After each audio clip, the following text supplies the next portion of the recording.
yang saya muliakan, saya cintai, Anwar Abbas beserta seluruh para senior, para ulama yang saya banggakan. Mas Anies, calon presiden kita semua yang kita cintai, waktu 30 ke DPW Azrul beserta seluruh jajaran ada 20 yang hari dan para pimpinan Muhammadiyah serta seluruh aktivis Muhammadiyah yang depan ini. Dan semua yang saya muliakan yang tidak bisa saya sebutkan satu persatu. Saya paling sulit bicara internal tapi eksternal. Sebetulnya ingin ngomong internal bebas, tapi ada kamera jadi susah.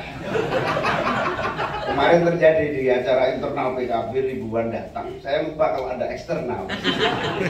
Jadi tinggal dicari mana yang lemah dikebukin aja. Nggak bahaya tak? Nggak bahaya. Saya bilang ceramah saya itu cuma nggak bahaya tak? Itu dijadiin berita panjang lebar dikebukin. Jadi agak sulit bicara, tapi kira-kira saya sangat terharu, bersyukur, bangga.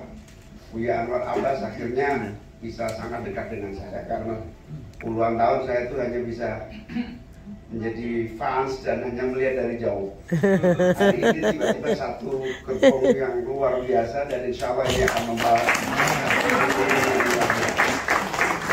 Yang kedua, saya 2 hari terakhir ini mendapatkan kabar baik-baik semua. Jadi Mas Anies sengaja nggak pasang billboard banyak. Itu sengaja ternyata. Bukan karena nggak punya duit. Ternyata sengaja. Yang saya bahagia sekali adalah spontanitas masyarakat. Mereka kasihan kok nggak ada gambarnya, tak sendiri nempel sendiri. Iya, betul itu, betul. Jadi ternyata nggak punya itu ada gunanya gitu.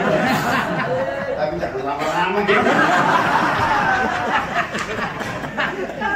Yang paling membahagiakan dan membuat saya sangat bersyukur, terharu adalah spontanitas, kemudian respon masyarakat itu perubahan ini betul-betul tulus dan organik. Itu yang membuat saya sangat bersyukur dan kabar gembira 2 hari terakhir ini membuat semakin yakin dan optimis.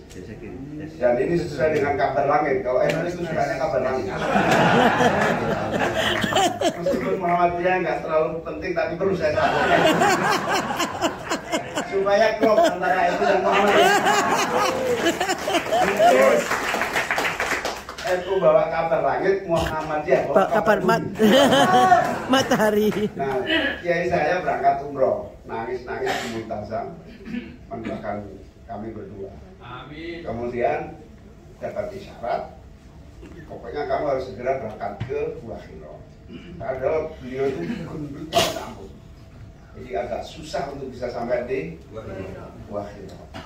Ini ada kaitannya dengan kerinduan Buya Abbas tadi. Buya Anwar Abbas tadi.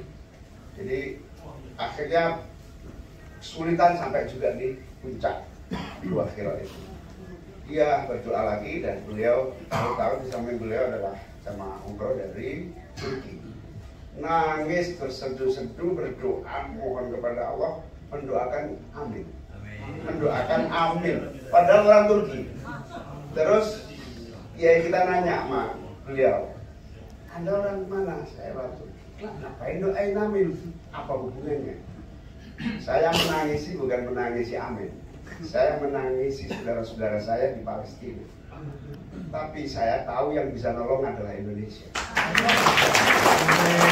So, kalau yang didoakan Mas Anies kenapa?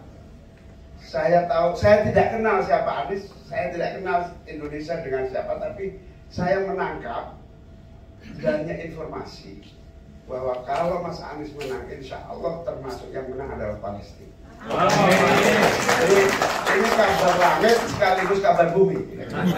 Sama persis yang diharapkan Buya Anwar Abbas tadi bahwa insya Allah Indonesia dengan umat Islam terbesar terbanyak dunia. Kalau bisa membereskan urusan internal kita dengan cepat, dan itu akan bisa membantu saudara-saudara kita yang lain.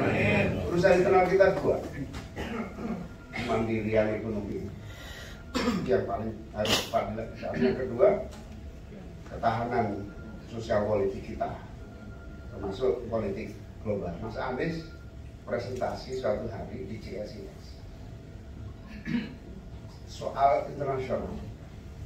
Saya ketemu banyak pihak yang ikut hadir dari berbagai perguruan tinggi, dari berbagai semua yang benci Mas Anies sejak itu berubah total karena gambaran dan gagasan politik luar negeri yang disampaikan Mas Anies betul-betul sokok harapan semua pihak. Yang ingin saya katakan adalah bahwa Mas Anies telah memenuhi kriteria calon pemimpin yang bisa mengatasi persoalan. Itu yang pertama. Yang kedua, Bapak Ibu sekalian yang saya muliakan, soal ketahanan pangan. Saya berkali-kali membaca misi yang disusun, yang kita punya. Ini persoalan gampang sebenarnya.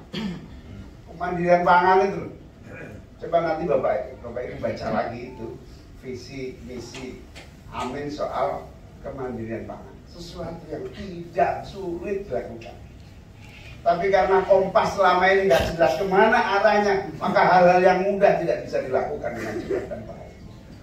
Kehilangan arah di dalam, makanya perubahan ini adalah termasuk perubahan arah pembangunan supaya tepat sasaran dan insya Allah kita bisa mengatasi keadaan, termasuk melahirkan para pengusaha baru yang tumbuh dan berkembang dengan sangat cepat.